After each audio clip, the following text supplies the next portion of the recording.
Hello everyone. In this video, we will see how we can create waiting lists on BigCommerce.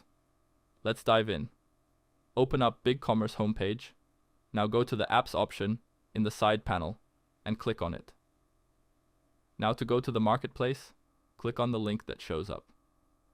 Now, in the store, search for waiting list. Select the waiting list manager.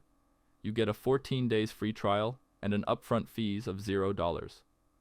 Click on Get this app. Now log in or sign up with your BigCommerce account and then click on Install. Again, log into your store using your credentials. Now click on Confirm to install the app to your dashboard. Now, go to Configuration to add your emails that you want to use, to add the subjects, display name, and your template for the body of your email. Now select your desired notification schedule and click on Save, and you are done. If you found the video useful, consider subscribing.